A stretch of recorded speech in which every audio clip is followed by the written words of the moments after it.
Žinios iš 6 palatos.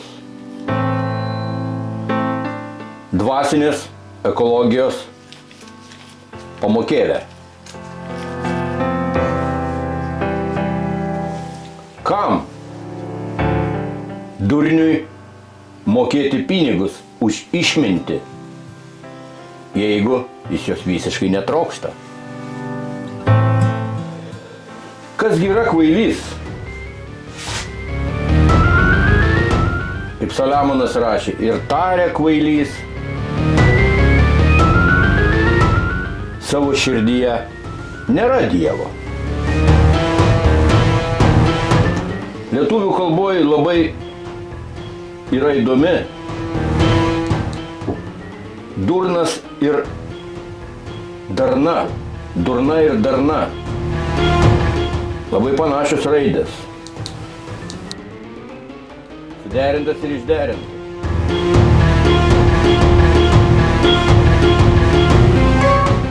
Durnumas tai vienintelė liga, kai kenčia ne pats sergantysis, bet aplinkiniai.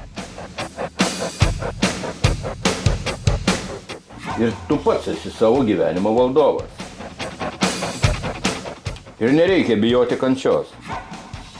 Kančia tai tarsi kalto smūgį į akmenį, kol pradeda ryškėti žmogaus veidas.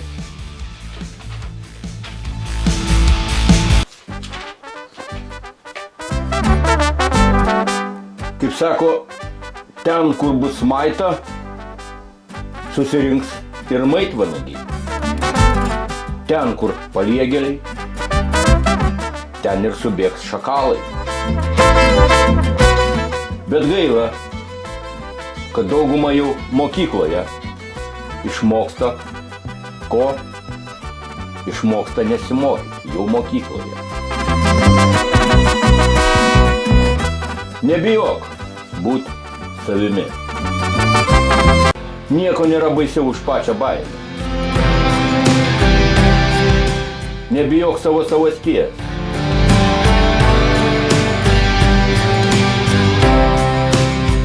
Minia iš esmės žudo savastį. Būtent baimė daugumą ir nuvaro į amžinus kapus, į amžiną sansaros ratą. Sakau, būkim biedni, bet laimingi. Galbūt geriau būt biednam, bet laimingam. Gal būkim prastesni, bet būkime savimi. Kas yra nuodėmė? Dabar truputį kitaip pradėjau žiūrėti, kai pats pradėjau kurti tos video, kai pradėjau mąstyti apie autorinės teisės, tai dabar kitaip nuodėmę performulavau. Nuodėmė tai kūrėjo autorinių teisių pažeidimas. Jis sukūrė ir jis nustatė taisyklės. Ir savo pasakysiu, manau, kad tie, kas dirba sekmadieniais, manau, kitam pasaulyje atgims vergais. Taip, pafantazuoju, aš nežinau, kaip bus iš tikrųjų. Tai žmonės irgi yra dviejų tipų. Vieni gražina gyvenimą, kiti jį bjaurina. Sako, toks gyvenimas.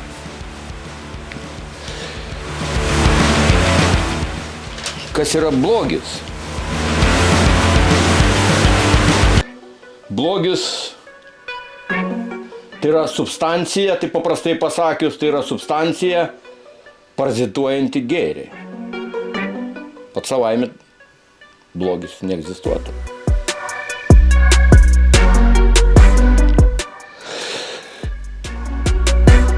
Pasikeisk pats ir pasikeis pasaulis.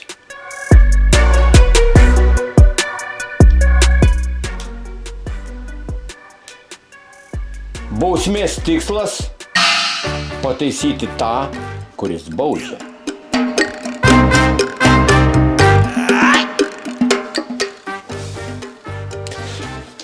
Kas yra sveikata? Dvasinė ekologija, taip sako. Sveikata tai piktumo, pavydo ir kitų neigiamų dalykų nebuvimas.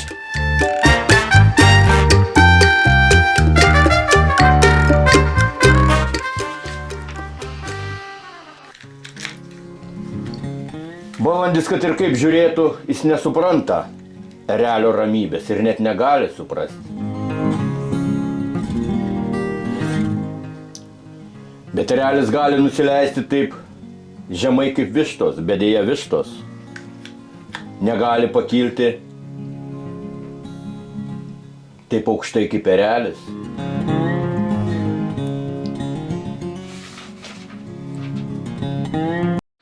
Vargas filosofams, kurie tyli, bet dar didesnis vargas tautai, kuri neklauso filosofų.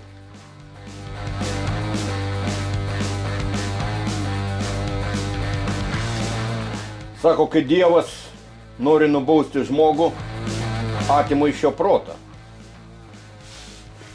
Galimai. Bet atsakykite, kaipgi durniui.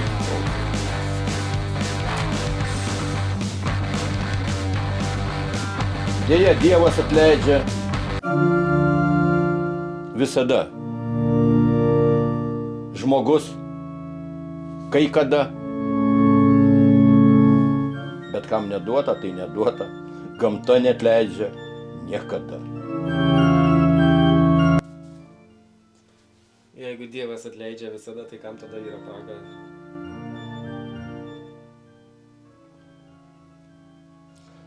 Kosmoso nusikaltėliams.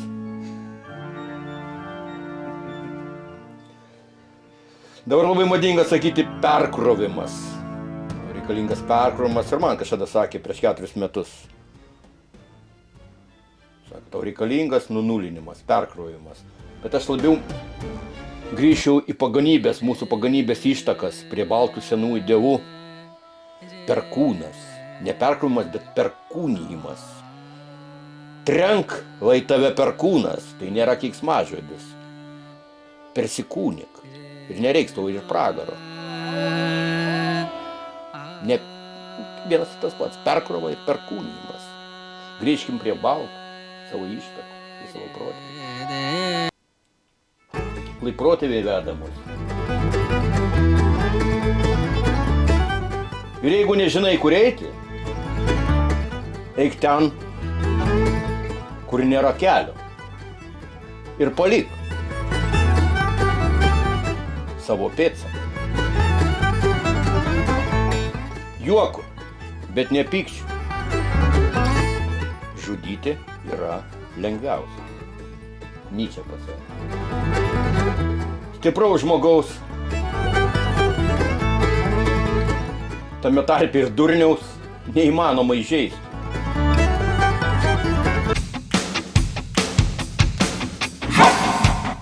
Į visus įžeidinėjimus jie žvelgia tarsi į mažų vaikų išdaigą.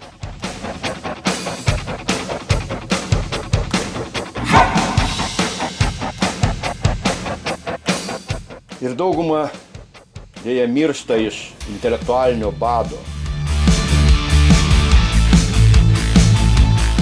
Kas yra materialus gėris? Kokia jo kaina? Tai yra viso žmogaus gyvenimo kaina.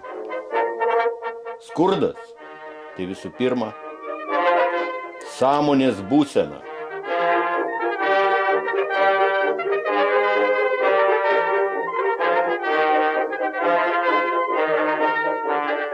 Tai va šiek tiek žinių iš 6-osios palatos.